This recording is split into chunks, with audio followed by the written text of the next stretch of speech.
Hello guys, कैसे हैं आप लोग। स्वागत है आप सभी का एक बार फिर से इस amazing YouTube channel learn and fun पर। तो भाई, जैसे कि आपके जो क्लास 12th का मैथ्स का पेपर है वो 7th ऑफ जून को आपका होने वाला है।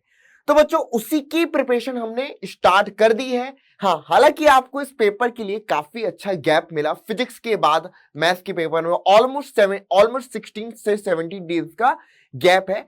बट जितना रिलैक्स थोड़ा बहुत करना है वो कर लो, ठीक है, आराम से। लेकिन हम बहुत बढ़िया तरीके से हम चीजों को कंप्लीट कर सकते हैं, ठीक है। तो अगर मैं बात करूं तो लास्ट मैंने अभी कल की क्लास में आपका एक लाइव सेशन लिया था जिसमें मैंने वेक्टर अलजेब्रा का वन शॉट रिवीजन पूरा करवाया, ठीक है। तो अगर आपने वो लेक्चर नहीं देखा है तो जरूर से देख लें। मैं आपको पूरी प्लेलिस्ट दिखा देता हूं, ठीक है बच्चों, तो ताकि आप लोग के लिए आसानी हो जाएगी थोड़ा सा समझने में इस तरीके से। चलिए, तो ये पूरी प्लेलिस्ट है बच्चों। तो कल की क्लास में हमने वेक्टर अलजेब्रा का वन शॉट रिवीजन किया, तो ये चीज आप जाकर के यहां पर देख सकते हो। उसके अलावा यहां पर डिफरेंशियल इक्वेशन, डेफिनेट इंटीग्रेशन और कौन कौन से टॉपिक्स आपके डिलीटेड हैं, ठीक है बच्चों।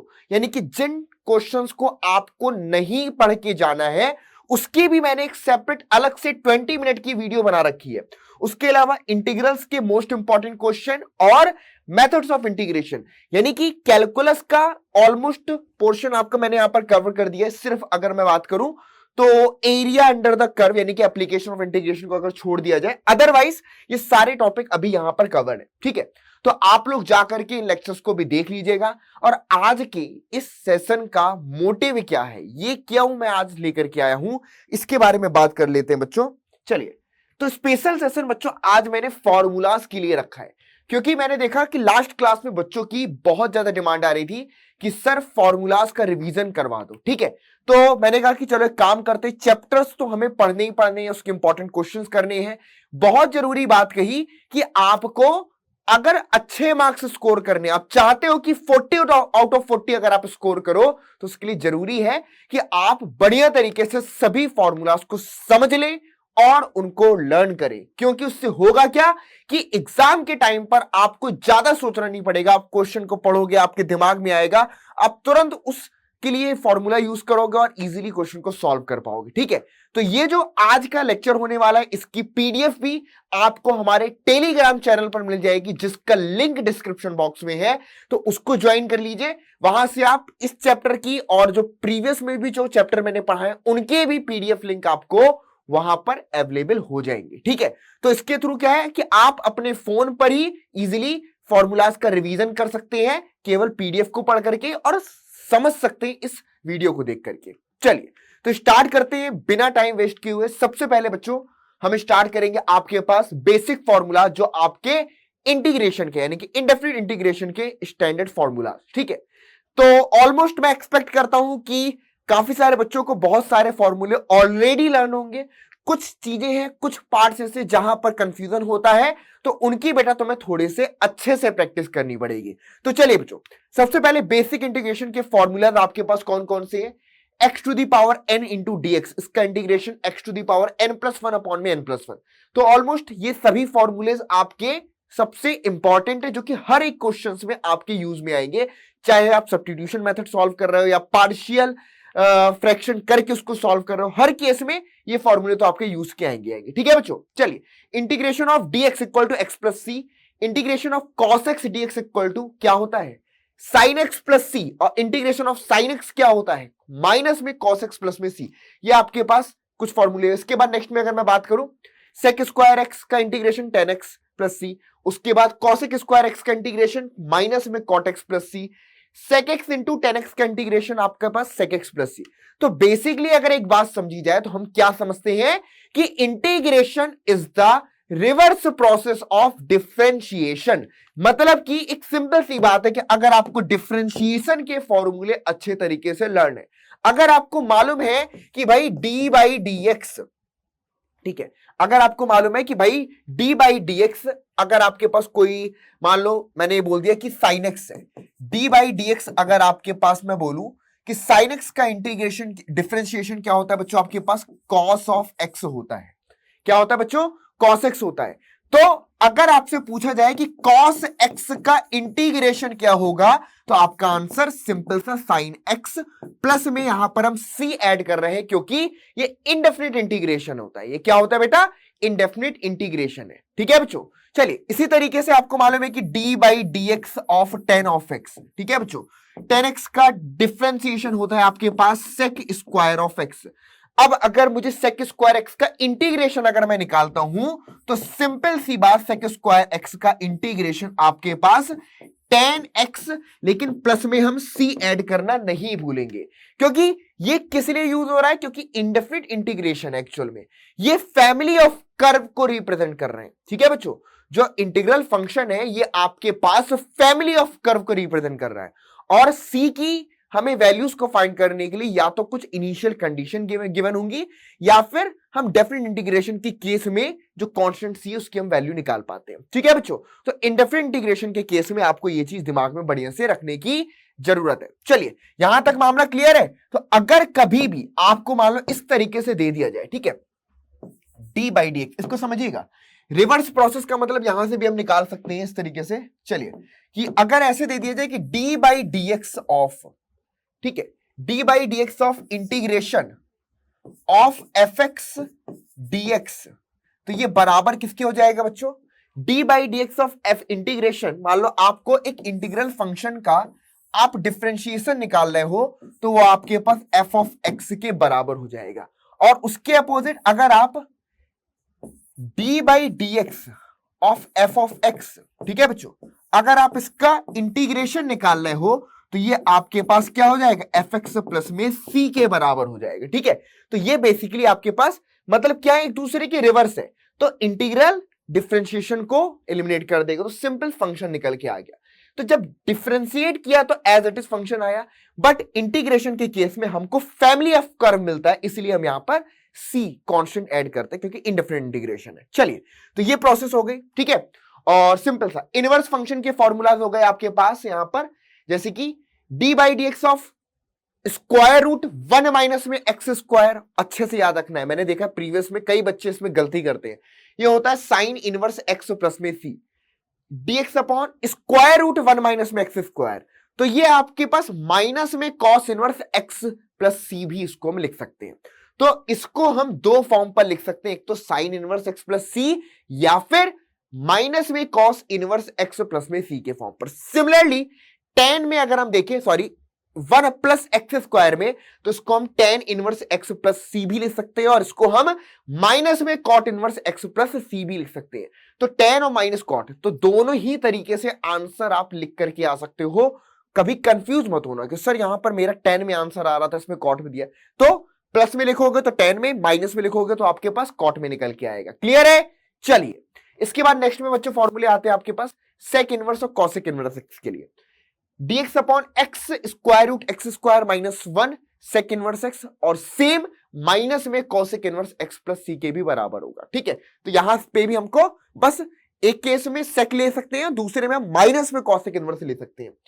e to the power x का integration e to the power x होता है, 1 अपॉन x का integration log mod x plus में c होता है, a to the power x का integration a to the power x upon log a plus c के बराबर होता है। ये आपके पास इंटीग्रेशन के फॉर्मूले हुए। आगे आते हैं नेक्स्ट में बच्चों, ये प्रोसेस मैंने आपको ऑलरेडी बता दी कि integration is the reverse process of differentiation. Next में बच्चों ये प्रॉपर्टी नंबर 2 है कि two indefinite integral with the same derivative lead to the same family of curve, है ना। कई बार आपको ऐसे देखने को मिलता है कि दो अलग अलग फंक्शन है, ठीक है, और उनका डिफरेंशियल मतलब कि दो अलग अलग फंक्शन है, ठीक है। अब आप ध्यान समझिए, उनका आपका जो डिफरेंशिएशन है वो सेम है, दो अलग अलग फंक्शन है जिनका डिफरेंशिएशन सेम है, तो वो एक्चुअल में क्या है? सेम फैमिली ऑफ कर्व को रिप्रेजेंट कर रहे हैं। ठीक है, फॉर एग्जांपल मैंने f x equal to x square plus 2 को क्या किया? डिफरेंशिएट किया, और f x equal to x cube plus x square plus 4 को भी डिफरेंशिएट किया। ठीक है, तो ये दोनों क्या है? एक तरीके से देखा जाए तो एक में एक्स स्क्वायर प्लस 2 है, एक्स स्क्वायर प्लस 4 है, दोनों का डिफरेंशिएशन सेम आ रहा है, तो एक्चुअल में क्या है? ये सेम फैमिली ऑफ कर्व को रिप्रेजेंट करते हैं आपके पास। नेक्स्ट में बच्चों कोई कांस्टेंट अगर आपने मल्टीप्लाई किया है तो वो k इंटू में integral F x D X के बराबर हो जाएगी, और इनको कंबाइन करके आप इस तरीके से भी इसको और जनरल फॉर्म पर रिप्रेजेंट कर सकते हो। ठीक है बच्चों, कि integration of k1 f1 plus k2 f2 plus dot dot dot kn fn dx equal to k1 f1 integration plus k2 integration of f2 plus में kn इंटीग्रेशन ऑफ fn। ये आपके पास क्या हो गई, हमारी प्रॉपर्टीज हो गई। चलिए इसके बाद नेक्स्ट में बच्चों अब बात करते हैं कुछ स्पेशल फॉर्मूलाज। ठीक है, अब स्पेशल फॉर्मूलाज को आपको बहुत अच्छे तरीके से लर्न करना होगा। उसके लिए आप क्या करो कि जितने भी फॉर्मूलाज हैं एक बार कॉपी पेन उठा करके उनको लिखो, 4 से 5 बार लिख लो। इतना जो टाइम गैप मिला उसमें यूटिलाइज करने का सही तरीका यही है कि अच्छे तरीके से इनको लिख लो। 5 से 6 बार भी तुमने इन दिनों में लिख लिया ना इनको, तो इतने जबरदस्त तरीके से लर्न होंगे, एक फॉर्मूला तुमसे मिस नहीं होगा। ठीक है, integration of sec x d x, वैसे तो बेसिकली इन सभी चीजों को हम सब्स्टिट्यूशन मेथड से प्रूव भी कर सकते हैं। तो अगर प्रूव करना कैसे होता है ये सीखना चाहते हो तो वो मेरी इंटीग्रेशन वाली वीडियो देख लेना, वहां पर तुम्हें प्रूव करना भी समझ में आ जाएगा। तो integration of sec x d x होता है आपके पास log sec x plus tan x plus c. Integration of cot x होता है आपके पास log sin x प्लस सी, या माइनस में log cot x plus c भी लिख सकते हैं।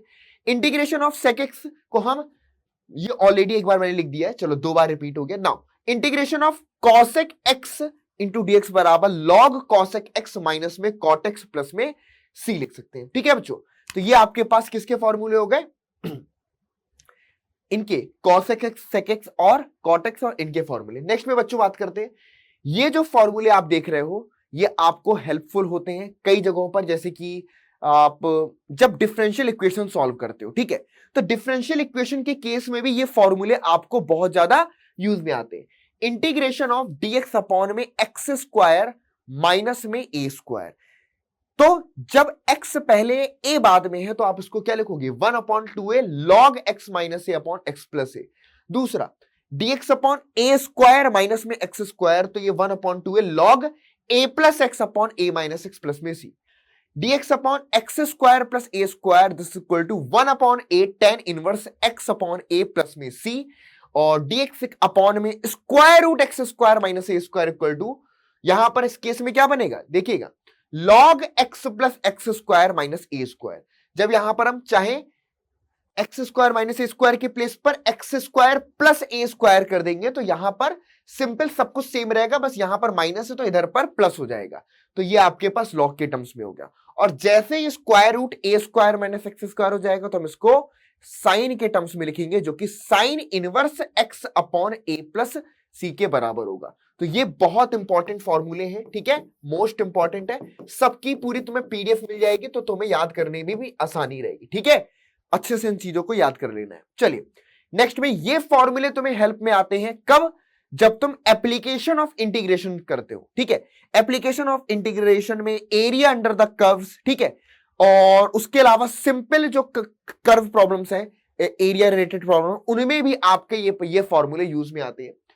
Integration of x square minus A square equal to x upon 2 square root x square minus A square. अगर तुम ऑब्जर्व करो तो लाइन से इन तीनों फॉर्मूले में ये चीज तुमको कॉमन नजर आ रही है। ठीक है, ये चीज तुमको क्या नजर आ रही है बच्चों, कॉमन, मतलब कि ये पैटर्न कॉमन है।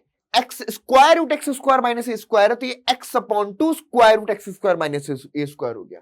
यहां पर X upon 2 square root x square plus ए स्क्वायर, यहां पर एक्स अपॉन 2 ये हो गया। ठीक है, अब इनमें देखना, यहां पर एक्स स्क्वायर माइनस ए स्क्वायर तो ये बनेगा माइनस में ए स्क्वायर बाई 2, जब यहां माइनस तो इधर भी माइनस, और log x plus x square minus ए स्क्वायर स्क्वायर रूट के अंदर, और यहां पर जब यहां पर प्लस तो इधर भी plus A square by 2 log x plus में square root x square plus में ए स्क्वायर, और इस केस में x बाई 2 स्क्वायर रूट ये, और प्लस में A square by 2 sine inverse x upon A plus सी।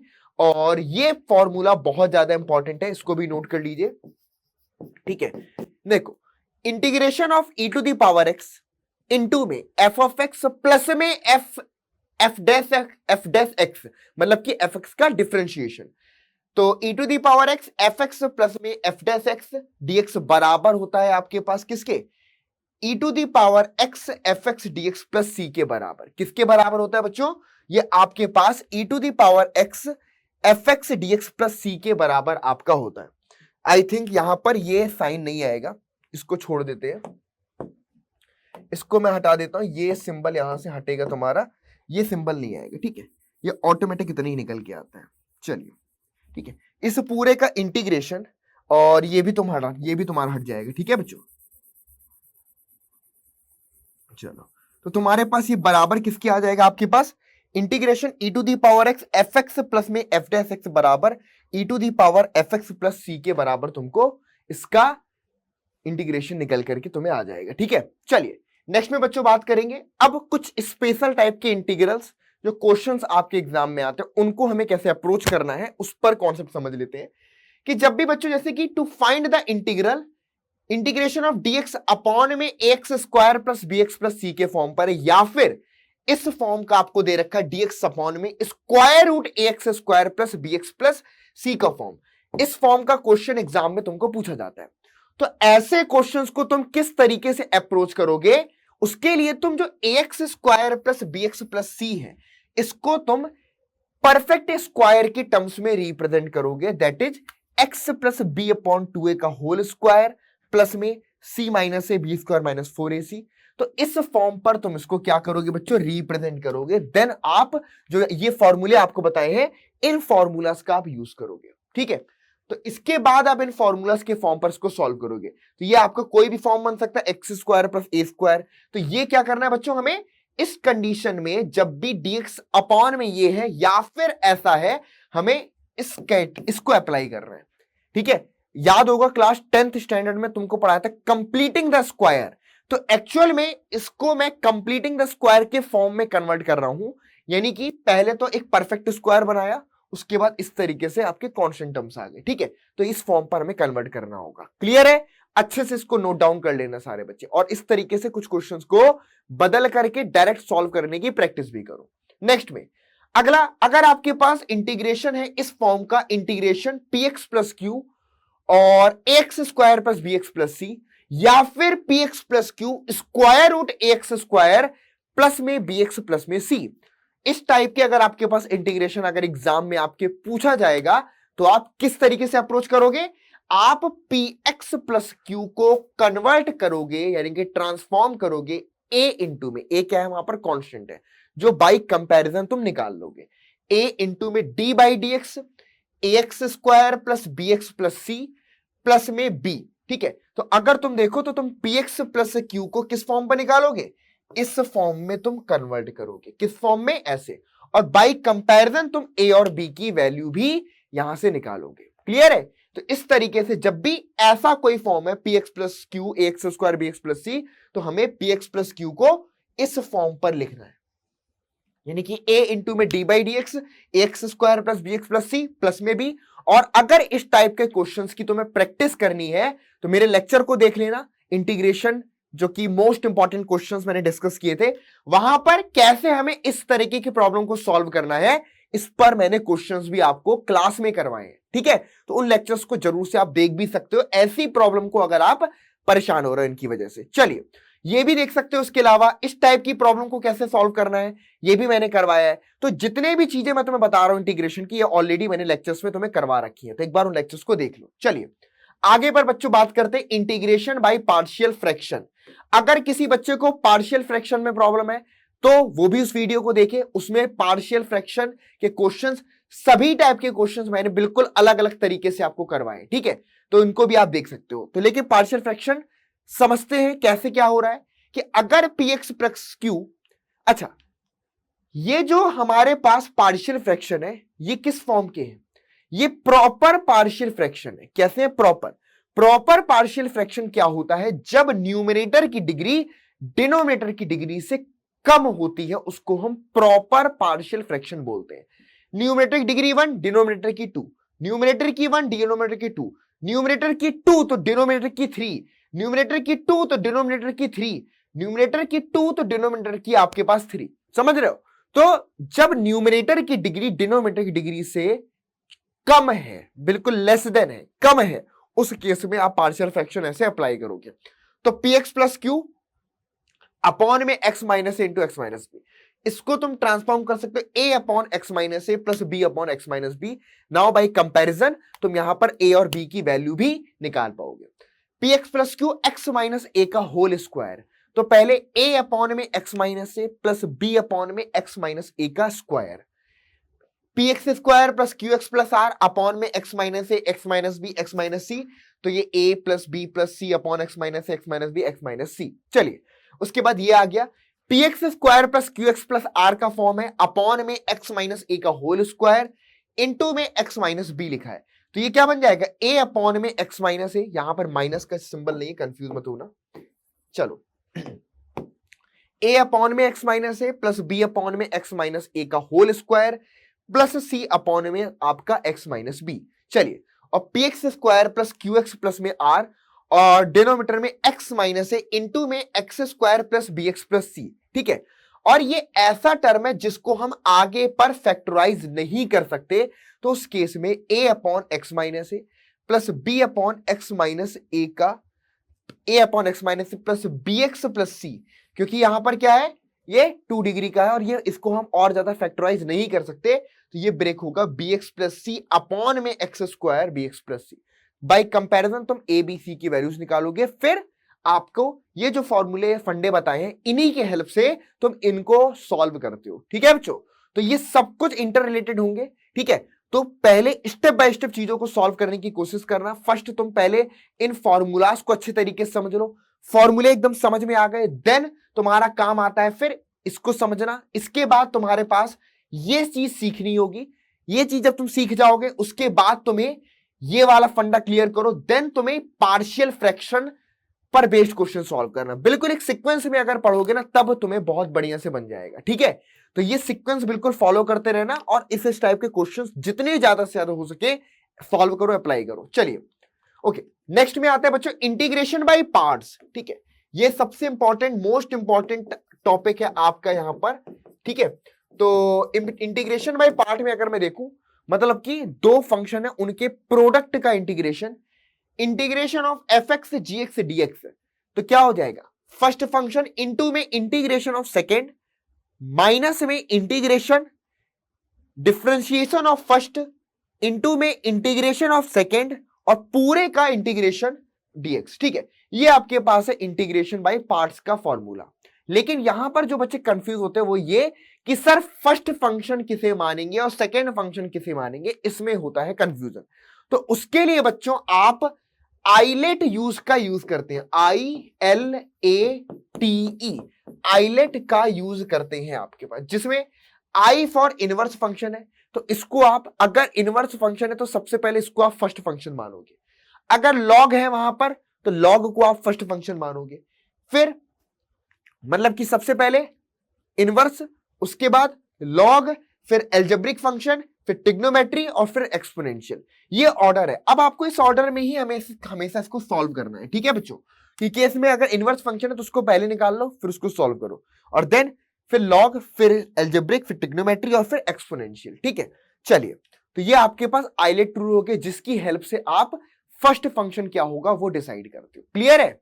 चलिए नेक्स्ट में बच्चों अगर मैं बात करूं, अब आपके पास जैसे कि इंटीग्रेशन के क्वेश्चंस में सबसे ज्यादा जो बच्चे, मैंने इसको बकायदा रिसर्च करके समझा कि बच्चों को गलती कहां पर होती है।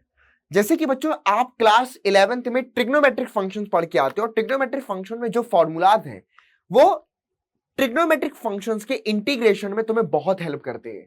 तो ये कुछ फॉर्मूले हैं जो क्लास 11th के हैं, जो तुम्हें अच्छे तरीके से याद रखनी है, क्योंकि एग्जाम में और क्वेश्चंस को सॉल्व करते टाइम पर तुम्हें कहीं पर भी ये फॉर्मूले यूज में आ सकते हैं। जैसे कि साइन ए प्लस माइनस बी, तो sign A cos B, cos A sine B, जब प्लस का साइन है और माइनस में कर दोगे तो साइन ए कॉस बी, माइनस में cos A sine B, cos A plus B और cos A minus B, cos A plus B में cos A cos B, minus में साइन ए साइन बी, और कॉस ए माइनस बी बराबर cos A cos B, plus में आपके पास sign ए sine B, ठीक है।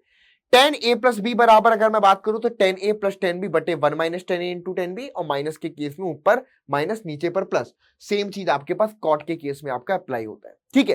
तो ये ट्रिग्नोमेट्रिक फंक्शन के फॉर्मूले हैं, इनको याद रखना क्योंकि कई जगह पर ये डायरेक्टली यूज में आएंगे। इसके बाद बच्चों साइन 2a, ये तो बहुत ही ज्यादा यूज में आता है। साइन 2a बराबर 2 sin a into cos a equal to 2 tan a upon में 1 प्लस tan स्क्वायर है। इसको इस फॉर्म पर लिख सकते हैं, ये सब डायरेक्टली इंटीग्रेशन में यूज में आएंगे। cos 2a बराबर, ये तो सबसे ज्यादा यूज में आता है क्योंकि cos 2a बराबर है 2 cos स्क्वायर a माइनस में।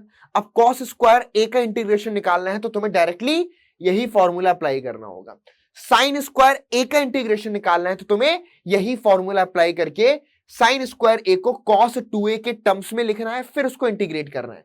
तो ये बिल्कुल अच्छे से मैंने रिसर्च किया, तब समझ में आया कि ये फॉर्मूले भी उतने ही इंपॉर्टेंट है जितने इंटीग्रेशन के क्वेश्चन फॉर्मूले हैं। tan 2a बराबर 2 tan a बटे में 1 माइनस में आपका tan square of A. Clear. चलिए इसके बाद बच्चों sin 3a बराबर 3 sin a माइनस का 4 sin क्यूब a। तो अगर आपको sin क्यूब a का इंटीग्रेशन निकालना है तो आप sin 3a के थ्रू उसको इंटीग्रेशन निकाल सकते हो। सिमिलरली cos 3a का इंटीग्रेट cos क्यूब a का इंटीग्रेशन निकालना है तो cos 3a के थ्रू तुम निकाल सकते हो। tan 3a का निकालना है तो इसके लिए तुम्हें 3 tan a minus tan cube a, ये फॉर्मूला याद कर लो। ठीक है, ये सभी फॉर्मूले पता नहीं पड़ता, न जाने कितने सारे क्वेश्चंस हैं जहां पर ये फॉर्मूले तुमको यूज में आते हैं। क्लियर। चलिए इसके बाद sin c plus sin d 2 sin c plus d by 2, ये कुछ बेसिक फॉर्मूले हैं ट्रिग्नोमेट्री के जो कि 11th स्टैंडर्ड के जरूर है, बट कहीं पर भी 12th में भी इंटीग्रेशन में तुम्हें यूज में आएंगे। चलिए ओके, और ये तो बहुत ही ज्यादा यूज में आता है।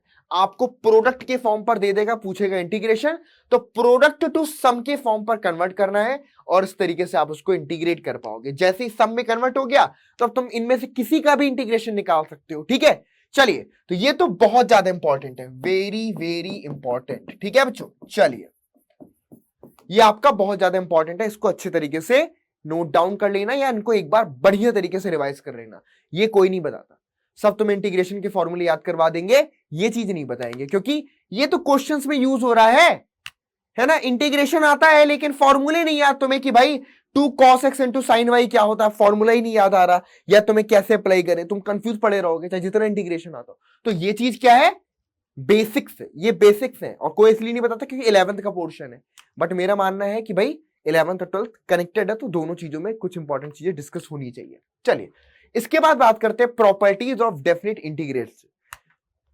ये ऐसा पोर्शन है जिससे क्वेश्चन आपके एग्जाम में आएगा ही आएगा, और ये भी लिख करके रख लो कि प्रॉपर्टी नंबर ये वाली जो आपकी है 0 to a fx dx बराबर 0 to a f a minus x dx, या फिर तुम इसको इस टाइप से भी बोल सकते हो, ये इसको किंग रूल बोला जाता है। क्या बोलते हैं, किंग रूल। तो ये प्रॉपर्टी नंबर 4 का फर्स्ट और सेकंड से 100 and 100%, मतलब कि 100% से भी 100% एक क्वेश्चन पक्का देखने को मिलेगा। चलिए तो एक बार इसको डिस्कस कर लेते हैं। a to b fx dx, अगर मैं इंटीग्रेशन की लिमिट को इंटरचेंज कर दूं तो साइन यहां पर चेंज हो जाएगा, लोअर को अपर में, अपर को लोअर में ले आया तो sign change. a to b fx dx, अब तुम x dx से इसको किसी भी वेरिएबल से चेंज कर दो, t dt u dv और p dp, कुछ भी कन्वर्ट करो ये सेम रहेगा। a to b fx dx को अगर देखें, अगर a और b के बीच में कोई नंबर मान लो c है, ठीक है, ऐसा कुछ है, तो तुम इसको ब्रेक कर सकते हो। तो a to c fx dx plus में c to b fx dx। तो कई ऐसे क्वेश्चन है जैसे कि आपके पास मॉड x है, इसका इंटीग्रेशन करना है, ग्रेटेस्ट इंटीजर फंक्शन है, इसका इंटीग्रेशन करना है, फ्रैक्शनल पार्ट फंक्शन है, इसका इंटीग्रेशन करना है। ऐसे क्वेश्चंस में तुम्हारा ये रूल बहुत अप्लाई होता है। जो किन क्वेश्चंस में, ऐसे फंक्शंस जो आपके पूरे डोमेन में कॉन्टिन्यूअस नहीं होते, समझ रहे हो, यानी कि डोमेन के कुछ कुछ पार्ट्स में वो कॉन्टिन्यूअस है, ऐसे फंक्शंस का भी इंटीग्रेशन निकाल सकते हैं, और वो भी इसका यूज करके, ये एक प्रॉपर्टी का यूज करके हम नॉन कंटिन्यूअस फंक्शंस के भी इंटीग्रल्स फाइंड कर सकते हैं। चलिए a to b fx dx बराबर, अब किंग रूल, इसको हम किंग रूल के नाम से जानते हैं, पक्का किंग है ये आपका। ठीक है, a to b fx dx बराबर a to b f limits का sum a plus b minus x into में dx के बराबर हो गया आपके पास। ठीक है, और अगर 0 to a fx dx है तो 0 to a f, अब b तो है ही नहीं, तो a माइनस एक्स dx बन गया आपके पास। ये 4-1 और 4-2 दोनों ही आपके लिए बहुत ज्यादा इंपॉर्टेंट है, मोस्ट है। चलिए नेक्स्ट में minus a to a fx dx, ये बराबर होगा 2 times integral 0 to a fx dx के, जब fx आपका एक इवन फंक्शन है। इवन फंक्शन का मतलब है कि अगर f माइनस एक्स बराबर है एफ एक्स के, अगर f ऑफ माइनस एक्स बराबर है एफ एक्स के, तो ऐसे फंक्शन को इवन फंक्शन बोलते हैं। क्या बोलते हैं? Even function. तो इवन फंक्शन के केस में minus a to a f x D x बनेगा, 2 इंटू में integral 0 to a f x D x. और ऑड फंक्शन के केस में अगर एफ एक्स क्या है बच्चों आपका एक ऑड फंक्शन है, तो ऑड फंक्शन के केस में आपका ये इंटीग्रेशन 0 होगा। मतलब कि अगर f ऑफ माइनस एक्स बराबर हो जाए माइनस ऑफ एफ एक्स के, अगर f ऑफ माइनस एक्स बराबर है माइनस ऑफ एफ एक्स के, तो ऐसा फंक्शन ऑड फंक्शन होता है, तो उसका इंटीग्रेशन माइनस ए से ए पर 0 हो जाएगा। क्लियर है? बात समझ में आई? चलो इसके बाद नेक्स्ट में आता है बच्चों 0 to 2a f x D x. इसको भी हम 2 इंटू में 0 to a f x D x में लिख सकते हैं, बट कंडीशन है कि f to a minus x की वैल्यू एफ एक्स के बराबर हो तब, और अगर f to a minus x की वैल्यू माइनस एफ एक्स के बराबर है तब ये इंटीग्रेशन भी आपका 0 होता है। ठीक है बच्चों? तो ये आपके पास क्या हो गई? प्रॉपर्टीज हो गई। बस इतनी ही प्रॉपर्टीज आप कर लो, क्वेश्चंस एक भी इसके बाहर तुम्हें नहीं मिलेगा। अच्छे तरीके से कर लेना, बढ़िया। और लिख लिख करके कम से कम इतने दिनों के गैप में आपको 7 से 8 बार इन प्रॉपर्टीज को लिख लिख करके प्रैक्टिस करनी है। चलिए अब जब बात करते हैं एप्लीकेशन ऑफ द इंटीग्रल्स की, तो बेसिकली मैंने आपको कुछ फॉर्मूलेज बताए थे कि इनका यूज बहुत ज्यादा होता है एप्लीकेशन ऑफ इंटीग्रेशन में। तो आ जाइए, बहुत सिंपल सा फंडा है यहां पर। देखो अगर आप देखो एप्लीकेशन ऑफ इंटीग्रेशन क्या है कि एक कर्व और एक्सेस के बीच में, मान लो जैसे कि ये कर्व है y equal to f x, अगर मुझे इस कर्व और एक्स एक्सिस के बीच में जो एरिया आ रहा है ये फाइंड करना है, तो ये जो एरिया है हमारे पास क्या हो जाएगा? देखिए A to B Y D X के बराबर होगा। सिंपल सी बात ये है, अगर आप y equal to f x के फॉर्म पर लेते हो, यानी कि जो फंक्शन है वो x का है, फंक्शन किसका? x का फंक्शन है। ठीक है, जो y है वो किसका है? x का फंक्शन है। उस केस में हम क्या लेंगे? जो इंटीग्रेशन की लिमिट होगी वो शाहरुख खान होगी। क्या होगी? शाहरुख खान। मतलब कि x एक्सिस की लोअर लिमिट, x एक्सिस पर अपर लिमिट। तो a टू बी हमारी इंटीग्रेशन की limit F x D x, वो भी कब? जब जो फंक्शन, ये जो कर्व आप ले रहे हो, जब ये किसका फंक्शन हो? जब ये x का फंक्शन हो। किसका फंक्शन हो? x का फंक्शन हो। तो a to b f x D x. और अगर मैं बोलूं कि आपने जो फंक्शन लिया है अगर वो y यानी कि y का फंक्शन है, g ऑफ y के टर्म्स में है, तब आप अमिताभ बच्चन को याद करोगे। किसको याद करोगे? अमिताभ बच्चन को।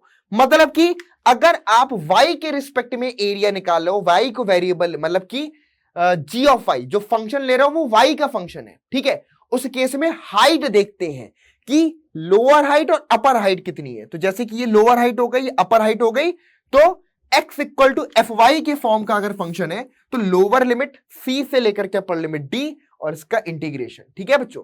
तो याद रखना, अगर अंदर पर एफ एक्स लिया है, x का फंक्शन लिया है, तो शाहरुख खान हमारी इंटीग्रेशन का लिमिट होगा। और अगर आपने फंक्शन ऑफ y लिया है, g ऑफ y, तो अमिताभ बच्चन आपका इंटीग्रेशन ऑफ लिमिट होगा। ठीक है, जो इंटीग्रेशन की लिमिट है वो अमिताभ बच्चन होगा, मतलब कि हाइट। समझ रहे हो? चलिए जी, ये बात समझ में आ गई, क्लियर है? चलो इसके बाद बढ़ते हैं डिफरेंशियल इक्वेशन। बस इतना ही, और कुछ नहीं है। इसके बाकी अभी वन शॉट रिवीजन जब करवाऊंगा तो तुम्हें और क्लियर हो जाएंगे कॉन्सेप्ट, बट अभी के लिए इतना ही है, बहुत है, बस इसी से हो जाएगा जितना बता दिया। उसके अलावा ये जो कुछ फॉर्मूलेज बताए थे, है ना, ये फॉर्मूलाज वगैरह यहां पर बहुत काम में आएंगे तुम्हारे। ये पूरे के पूरे फॉर्मूलाज तुमको एप्लीकेशन ऑफ इंटीग्रेशन में यूज में आएंगे, एप्लीकेशन ऑफ इंटीग्रल्स में।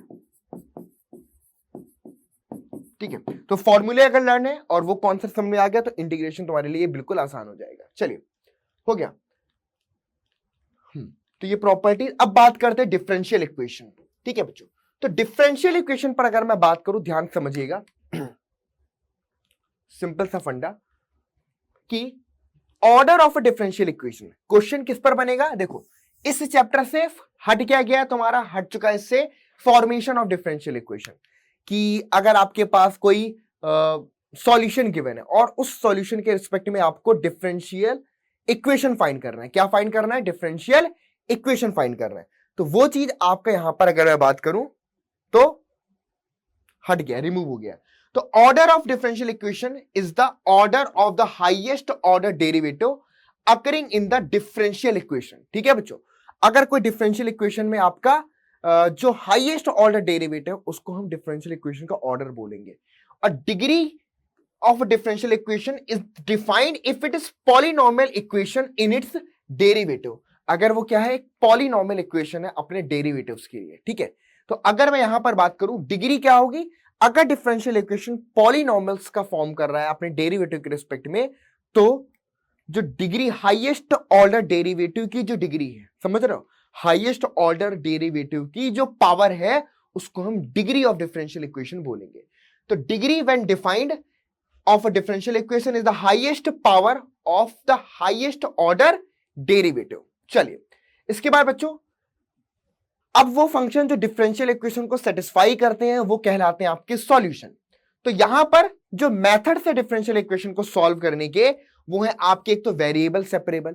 वेरिएबल सेपरेबल का मतलब है कि एक्स एक्स को एक तरफ ले जाओ, इंडिया इंडिया एक तरफ आ जाए, पाकिस्तान पाकिस्तान एक तरफ आ जाए तो बात ठीक है। यही बात थी, इंडिया इंडिया एक तरफ, पाकिस्तान, मतलब बॉर्डर बना दो। मतलब कि अगर मैं अपने डिफरेंशियल इक्वेशन को, ध्यान समझिएगा, अगर हम डिफरेंशियल इक्वेशन को f of x D x equal to f of y d y के फॉर्म में कन्वर्ट कर पाए तो taking integration of both side हम इसको सॉल्व कर सकते हैं। तो एफ एक्स के साथ में डी एक्स आ जाए और एफ ऑफ वाई के साथ में डी वाई आ जाए, तो एक्स एक्स वाले फंक्शन के साथ में dx हो, वाई वाई वाले फंक्शन के साथ में dy हो, तो दोनों साइड पर अगर आप इंटीग्रेशन लेकर के उसको सॉल्व कर रहे हो तो ये मेथड होता है आपके पास वेरिएबल सेपरेबल। ठीक है बच्चों, चलिए उसके बाद बच्चों होमोजीनियस फंक्शन यहां पर आता है, एक अलग टाइप का क्वेश्चन आता है होमोजीनियस डिफरेंशियल इक्वेशन। ठीक है, तो इस टाइप के डिफरेंशियल इक्वेशन को कैसे सॉल्व करते हैं? देखो पहली बात, उसमें आपको होमोजीनियस फंक्शन गिवन होगा। तो अगर होमोजीनियस फंक्शन समझना है तो मान लो कोई फंक्शन एफ एक्स वाई है, उसको हम homogeneous function of degree n, n का एन डिग्री का होमोजीनियस फंक्शन बोलते हैं। अगर हम एफ एक्स के प्लेस पर लेमडा एक्स रखें, वाई के प्लेस पर लेमडा वाई रखें और इसको हम लेमडा की power n f x comma y के फॉर्म पर रिप्रेजेंट कर पा रहे हैं, तो लेमडा की जो पावर है इतने डिग्री का इसको होमोजीनस फंक्शन बोलते हैं।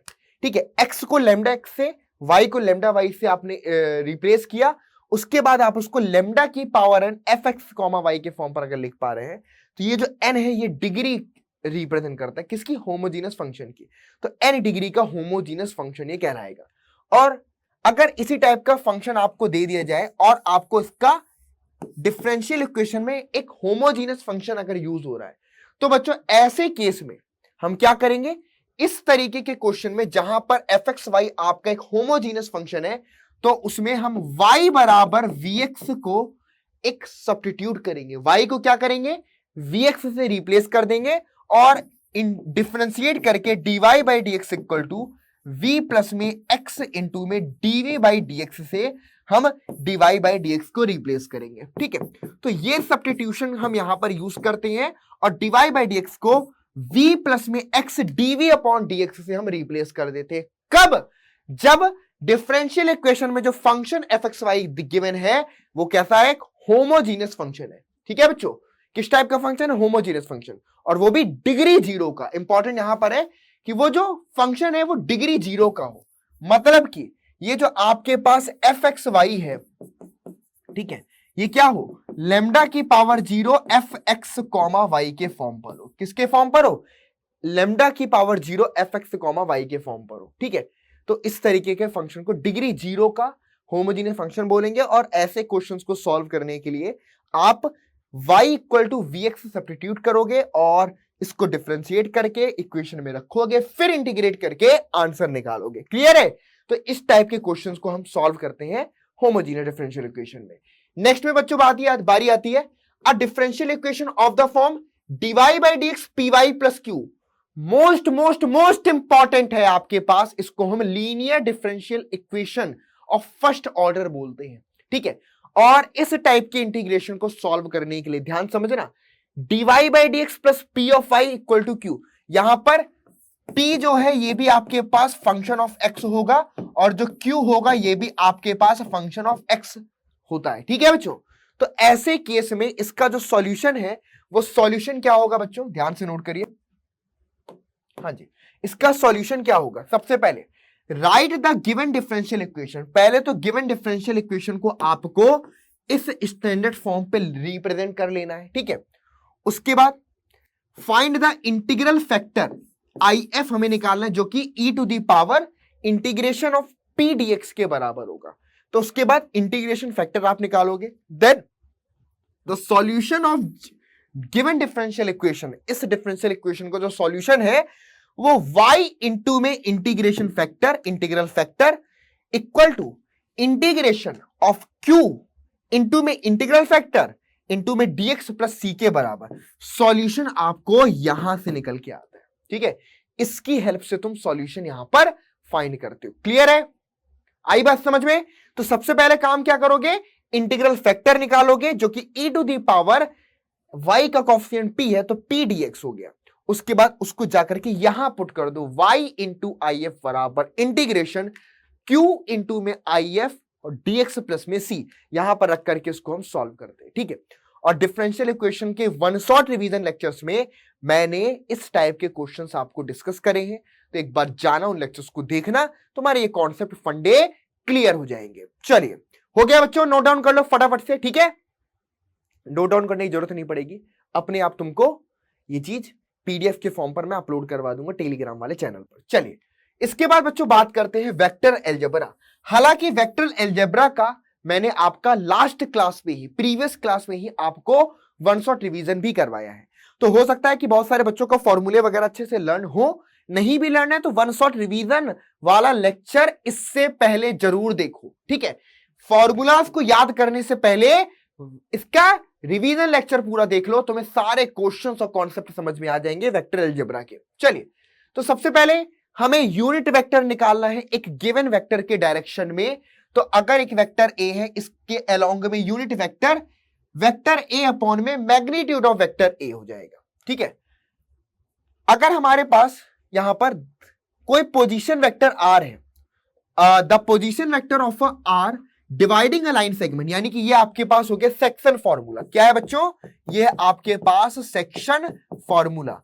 तो इंटरनल और एक्सटर्नल के लिए दो फॉर्मूले आपके हो गए। इंटरनल के लिए अगर मैं बोल रहा हूं कि एक पॉइंट आर वेक्टर पी और क्यू को ज्वाइन कर, इनका जो रिजल्टेंट वेक्टर है उसको m बाई एन के रेशियो में डिवाइड कर रहा है। किस में डिवाइड कर रहा है, m बाई एन के रेशियो में। तो उस केस में, इंटरनल डिवीजन के केस में देखो अपोजिट कैसे चलेगा, आप M B plus N A upon M plus N लिख लो, या M B minus N A upon M plus N. वैसे यहां पर एन ए पहले लिखा है, इसको तुम चाहो तो ऐसे लिखो, ज्यादा क्लियर रहेगा। एम बी प्लस में एन ए अपॉन में एम प्लस में एन। ठीक है, और सेम चीज यहां पर M B minus N A upon में एम माइनस एन। ठीक है, चलिए, मतलब केस कुछ ऐसा होता है कि ये मान लो वेक्टर बी है और ये मान लो तुम्हारे पास वेक्टर ए है। ठीक है, और ये है रिजल्टेंट वेक्टर मान लो a प्लस बी। ठीक है, और मान लो ये एक रिजल्टेंट वेक्टर तुम्हारा r है जो इसको m बाई n के रेशियो में डिवाइड कर रहा है। किस रेशियो में, m बाई n के रेशियो में डिवाइड कर रहा है। तो पॉइंट r, वेक्टर r क्या होगा, m b n a upon में m प्लस n। और अगर ये एक्सटर्नली डिवाइड करता है तो m b minus N A upon में, तो b के बगल में n है तो हम n यहां से क्या लेंगे, एम बी लेंगे और एन ए लेंगे, अगल बगल में दूरी बना करके रखते हैं। ठीक है, चलिए, तो ये आपके पास एक्सटर्नल डिवीजन के लिए हो गया और इंटरनल के लिए हो गया। क्लियर, चलो इसके बाद बच्चों, scalar product of two given vectors A and B having angle theta. तो दो वेक्टर्स के बीच का एंगल है ना, अगर स्केलर प्रोडक्ट की बात कर रहे हैं तो vector A dot vector B equal to magnitude of A into में मैग्नीट्यूड ऑफ बी इंटू में कॉस थीटा। और इसी की हेल्प से तुम दो वेक्टर के बीच का एंगल भी निकाल पाओगे कि दो वेक्टर्स के बीच का एंगल क्या है। यहां पर थीटा 0 से पाई के बीच में बिलोंग करेगा। उसके बाद the angle between two vectors, और यहां पर वेक्टर क्रॉस प्रोडक्ट की बात कर रहे हैं तो ए क्रॉस बी बराबर आपके पास ए बी साइन थीटा, जहां पर ये मैग्नीट्यूड है, और ये जो एन कैप है ये क्या है, ये जो एन कैप है ये आपका एक यूनिट वेक्टर है। कैसा वेक्टर बच्चों, यूनिट वेक्टर परपेंडिकुलर टू, ध्यान समझिएगा, unit vector perpendicular to vector A and vector B. ठीक है, तो एन कैप एक्चुअल में यूनिट वेक्टर रिप्रेजेंट करता है किसके रिस्पेक्ट में, वेक्टर ए और वेक्टर बी के रिस्पेक्ट में, परपेंडिकुलर यूनिट वेक्टर। ठीक है, तो अगर दो वेक्टर ए और बी है और तुम्हें इनके परपेंडिकुलर एक यूनिट वेक्टर निकालना है तो तुम क्या करोगे, ए और बी का क्रॉस प्रोडक्ट निकालो और उस क्रॉस प्रोडक्ट वाले वेक्टर का की डायरेक्शन में यूनिट वेक्टर निकाल लो, तो तुमको अपने आप एन कैप एक तरीके से निकल के आ जाएगा। ठीक है बच्चों, ये फंडा, इसको ध्यान से रखना, इस पर बेस्ड क्वेश्चन भी पूछा जाता है आपके पास। चलिए यहां तक क्लियर है बच्चों, हो गया डन। इसके बाद बात करते हैं आपके पास वेक्टर प्रोडक्ट और स्केलर प्रोडक्ट कैसे निकालेंगे। अगर आपके पास ए और बी दो वेक्टर हैं तो डॉट प्रोडक्ट की बात करें तो पहली तो एडिशन और स्केलर प्रोडक्ट हो गया। देन स्केलर प्रोडक्ट की अगर मैं बात करूं तो क्या हो जाएगा, a1 b1 a2 b2 a3 b3। ठीक है, और अगर मैं वेक्टर प्रोडक्ट की बात करूं तो ये डिटर्मिनेंट के फॉर्म पर सॉल्व करते हैं। आई जे के जो आपके पास वेक्टर ए है उसके कंपोनेंट a1 b1 c1 और जो वेक्टर बी है, एक सेकेंड, इस केस में हमें चेंज कर देना चाहिए, चलो रुक जाओ, हाँ जी इस केस में हम क्या करेंगे, a1 b1, चलो अच्छा यहां पर अगर वेक्टर हमने ये लिया है तो थोड़ा सा चेंज कर देना चाहिए। ऐसे केस में अगर वेक्टर तुम्हारे पास, एक सेकेंड इसको मैं सही कर देता हूं, ये a1i a2j a3 के है, ये b1i b2j b3 के है, तो इसको तुम a क्रॉस b को तुम क्या लिखोगे इस केस में, अगर ये वेक्टर है तुम्हारे पास तो ये बराबर होगा आई जे के, पहले वाले वेक्टर के कंपोनेंट जैसे कि a1 a2 a3। ठीक है, और दूसरे वाले वेक्टर के कंपोनेंट यानी कि b1 b2 b3, ये आपके पास क्रॉस प्रोडक्ट होगा। यहां पर मेरे ख्याल से किसी दूसरे का लिख गया, ओके क्लियर। तो बस पहले वाले वेक्टर के सारे component a1 b a2 a3 और दूसरे वाले के b1 b2 b3, ये तुम्हारे पास cross product of two vector हो गया। क्या हो गया बच्चा, cross product of two vector. तो इस तरीके से ये तुम्हारे पास वेक्टर अलजेब्रा के सभी इंपॉर्टेंट फॉर्मूलाज आ जाते हैं। इसके बाद बच्चों नेक्स्ट है जो आपका है वो थ्री डायमेंशनल ज्योमेट्री है। क्या है बच्चों, थ्री डायमेंशनल ज्योमेट्री। अब थ्री डायमेंशनल ज्योमेट्री के अगर मैं फॉर्मूलाज की बात करूं तो काफी कुछ फॉर्मूलेज तो आपके वेक्टर अलजेब्रा के फॉर्मूला से रिलेटेड है, लेकिन उसके अलावा यहां पर हम प्लेन और लाइन इनके बीच के भी उसके बारे में बात करने वाले हैं। चलिए, तो सबसे पहले अगर मैं यहां पर देखूं तो अगर डायरेक्शन कोसाइन की बात करें, कोई लाइन है, ठीक है बच्चों, तो डायरेक्शन कोसाइन क्या होते हैं कि भाई एक पॉइंट है, ठीक है, अब वो position vector X Y Z के साथ में मान लो अल्फा बीटा और गामा पॉजिटिव डायरेक्शन में एंगल बना रहा है, तो कॉस अल्फा कॉस बीटा और cos gamma are called the direction cosine, और इनको हम एल एम एन से रिप्रेजेंट करते हैं, और कंडीशन होती है कि L square plus M square plus N square की वैल्यू 1 के बराबर होती है। ठीक है बच्चा, चलिए, तो L M N are the direction cosine of a line and L square plus M square plus N square equal to 1। Now अगर आपके पास दो पॉइंट है, एक है x1 y1 z1, दूसरा point x2 y2 and z2 है, तो इसको पढ़ाने से पहले आपको बता देता हूं कि 3D का वन शॉट रिवीजन लेक्चर कल शाम को आपके लिए मैं लेकर के आ रहा हूं। ठीक है, कल शाम को 3D का वन शॉट रिवीजन लेक्चर आपके लिए लेकर के आऊंगा, तो आप लोग जरूर से अटेंड करिएगा ताकि पूरा का पूरा बड़ा चैप्टर बढ़िया से रिवाइज हो जाए। ठीक है, चलिए, तो भाई यहां पर x1 y1 z1 और x2 y2 z2 है, तो ये आपके पास फॉर्मूले हो गए आपके पास किसके, direction cosine of a line joining two points P and Q। तो क्या बन जाएगा, देखो डायरेक्शन कोसाइन क्या होता है, L इक्वल टू होता है आपके पास x अपॉन में R। यहां पर x क्या है, डायरेक्शन रेशियो, R क्या है, R है आपके पास उसका मैग्नीट्यूड, जो वेक्टर है या जो पोजीशन है उसकी मैग्नीट्यूड की ओरिजिन से कितनी डिस्टेंस पर है। तो बेसिकली अगर P और Q हमारे पास पॉइंट है तो PQ एक्चुअल में R को रिप्रेजेंट कर रहा है, और अगर PQ को हम ज्वाइन करते हैं तो इनको ज्वाइन करने वाला जो वेक्टर बनता है वो x2 minus x1 y2 minus y1 और z2 माइनस z1 पॉइंट का बनता है। तो यहां पर x2 minus x1 upon PQ y2 minus y1 upon P Q और z2 minus z1 upon P Q, और पी क्यू यहां पर p और q के बीच की डिस्टेंस को रिप्रेजेंट कर रहा है। क्लियर है? चलिए यहां तक बात समझ में आई। इसके बाद नेक्स्ट है आपके पास, if l M N are the direction cosine and a B c are the direction ratios. अगर एल एम एन क्या है बच्चों? डायरेक्शन कोसाइन है, और a B C direction ratios है, तो उस कंडीशन पे एल एम और एन आप ऐसे भी निकाल सकते हो कि a upon a square plus b square plus c square के square root, b upon square root b square plus c square plus ए स्क्वायर, और ये आपके पास, ठीक है, ये भी आपके पास क्या हो गए? डायरेक्शन कोसाइन के फॉर्मूले हो गए। चलिए इसके बाद बच्चों अब बात करते हैं इक्वेशन ऑफ लाइन की, है ना। तो इक्वेशन ऑफ लाइन यहां पर 3 डायमेंशनल ज्योमेट्री हम दो फॉर्म से पढ़ेंगे, एक कार्टेशियन फॉर्म और एक वेक्टर फॉर्म।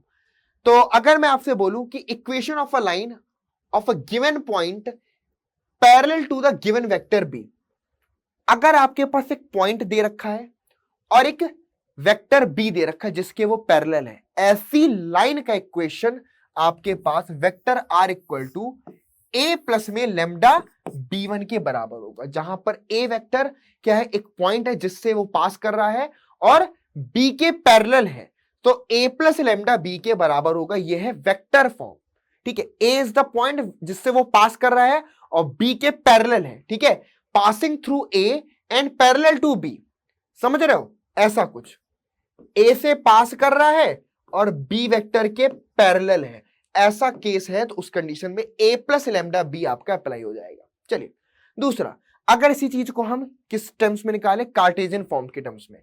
तो लेट सपोज कोई पॉइंट है a, x1 y1 z1 and the direction ratios of the line abc of the line B ABC, consider the coordinates of a point P B x, y, z।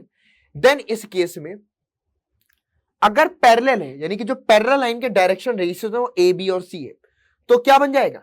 x minus x1 upon A, y minus y1 upon B into में z minus z1 upon में C। ये Cartesian form का equation हो गया, ठीक है। ये क्या हो गया? लाइन का equation in the form of Cartesian form. और दूसरा, अगर एल एम एन आपके डायरेक्शन कोसाइन है, उस केस में equation of line x minus x1 upon L equal to y minus y1 upon m equal to z minus z1 upon n, इस case में भी लिख सकते हैं। इससे इसलिए कोई फर्क नहीं पड़ रहा क्योंकि आपको भी मालूम है कि बेसिकली l क्या है? a upon square root a square plus b square plus c square, तो ये तीनों में कॉमन तो कट गया, तो चाहे यहां पर A B C direction ratio ले लो या यहां पर L M N direction cosine ले लो, कोई दिक्कत नहीं है, ठीक है बच्चों। ये है कार्टेशियन फॉर्म का इक्वेशन। इसके बाद अगर मैं बात करूं equation of a line passing through the two given points, जब दो पॉइंट से होकर के पास करें, तो वेक्टर फॉर्म क्या है कि भाई एक वेक्टर, एक पॉइंट ए है, एक पॉइंट बी है, ठीक है बच्चों, ध्यान समझिएगा।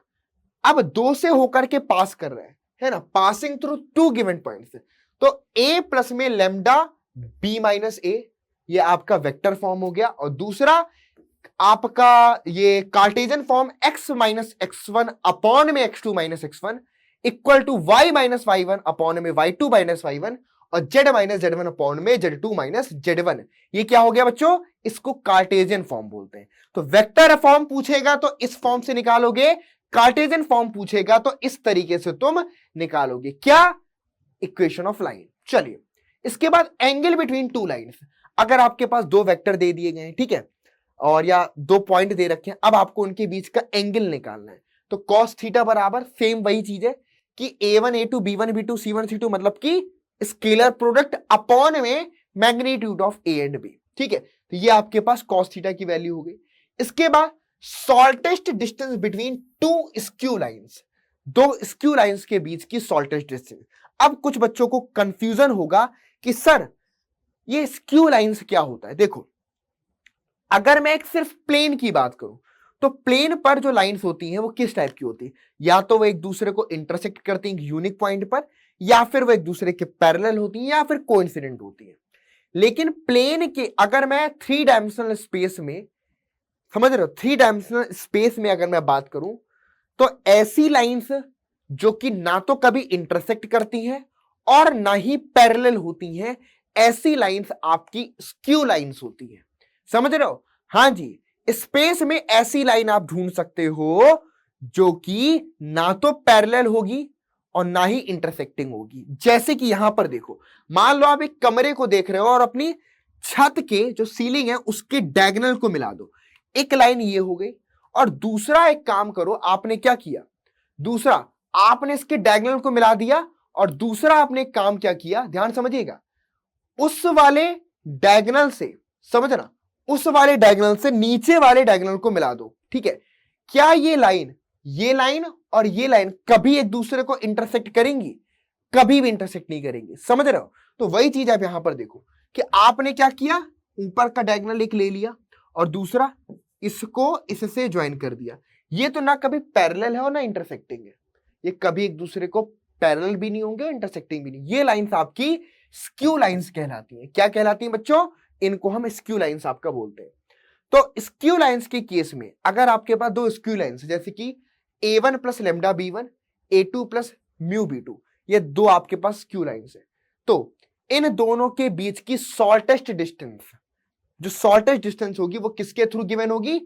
b1 cross b2 dot a2 minus a1 upon में magnitude of b1 cross b2। ये आपके पास क्या हो जाएगी? दो स्क्यू लाइंस की शॉर्टेस्ट डिस्टेंस। ठीक है, चलिए अब कोई बच्चे, सर अगर लाइंस इंटरसेक्टिंग है तो उनके बीच की शॉर्टेस्ट डिस्टेंस क्या होगी? तो लाइंस अगर इंटरसेक्टिंग है तो उनके बीच कोई डिस्टेंस होएगी नहीं, वो जीरो हो जाएगा। लाइंस अगर पैरेलल है तो जो उनके बीच की परपेंडिकुलर डिस्टेंस है वो आपके पास उनकी डिस्टेंस होती है। स्क्यू लाइंस के केस का ये फॉर्मूला हो गया। चलिए अगर कार्टेशियन फॉर्म के सेंस में देखें तो मान लो एक लाइन है x माइनस x1 अपॉन ए, y minus y1 upon b, z minus z1 upon c. दूसरी line x minus x2 upon a2 ये दे रखा है। तो अगर इनके बीच की शॉर्टेस्ट डिस्टेंस देखो तो ये निकल के आएगा basically mod x2 minus x1, sorry mod नहीं, डिटर्मिनेंट, इसकी वैल्यू अपॉन में ये आपके पास। ठीक है बच्चों, ये आपको निकल करके आता है। बेसिकली अगर देखा जाए तो ये यहीं से निकल के आ रहा है। ये क्या रिप्रेजेंट कर रहा है? b1 क्रॉस b2, ये आपका एक तरीके से b1 क्रॉस b2 है। ठीक है, और इसमें a2 माइनस a1 यहां पर आपका ये रिप्रेजेंट हो रहा है। ठीक है, x2 माइनस x1, और दूसरा यहां पर डॉट प्रोडक्ट आपका हो गया इन दोनों वेक्टर्स का, और अपॉन में इनका b1 क्रॉस b2 का, यानी कि इसका जो आपके वेक्टर है इनका आपने मैग्नीट्यूड निकाल लिया, तो इसका मैग्नीट्यूड जो आ जाएगा वो नीचे पर आपको लिखा हुआ है। ठीक है बच्चों, तो ये बेसिकली आपके पास कार्टेशियन फॉर्म हो गया। क्या हो गया बच्चा? ये कार्टेशियन फॉर्म आपको निकल करके आया अगर दो लाइन इस फॉर्म की आपके पास गिवन है। चलिए इसके बाद डिस्टेंस बिटवीन पैरेलल लाइंस। अगर लाइंस पैरेलल है, देखो जैसे कि a1 प्लस लेमडा b और a2 प्लस म्यू b, यहां पर b और b क्या है आपको सेम नजर आ रहे हैं, तो मतलब कि ये पैरेलल लाइंस है और इनके बीच की distance b cross a2 minus a1 upon में मैग्नीट्यूड ऑफ b। तो यहां पर क्या होता था? b1 क्रॉस b2, लेकिन ये पैरेलल है तो यहां पर सिर्फ b रहेगा, तो b vector b cross a2 minus a1 upon में ये आपके पास मैग्नीट्यूड ऑफ वेक्टर b। चलिए तो ये आपके पास है distance between two parallel lines. ठीक है बच्चों, दो पैरेलल लाइंस के बीच की डिस्टेंस ही आपको निकल करके आ गई। क्लियर है? कोई डाउट यहां पर? ओके एकदम। चलो तो ये चीज आपके पास यहां पर ये फॉर्मूले हैं। ओके, सबसे पहले इसको फटाफट से नोट कर लो एक बार। ओके चलिए तो ये हो गया। अभी तक जो कुछ भी हमने पढ़ा ये था आपके पास किसके बारे में? सारा का सारा कुछ था कि लाइन का इक्वेशन। ठीक है, अब हम बात करने वाले हैं प्लेन और प्लेन के इक्वेशन के बारे में। तो आइए बच्चों, अब अभी तक केवल हमने एक 3 डायमेंशनल स्पेस में जो लाइन है उसके बारे में पढ़ा, अब प्लेन पर बात करते हैं। तो अगर मैं यहां पर देखूं, in the vector form equation of a plane which is at a distance d from the origin and n cap is the unit vector normal to the plane। normal मतलब कि उस प्लेन के परपेंडिकुलर। ठीक है, वो unit vector जो plane के normal मतलब कि परपेंडिकुलर होता है।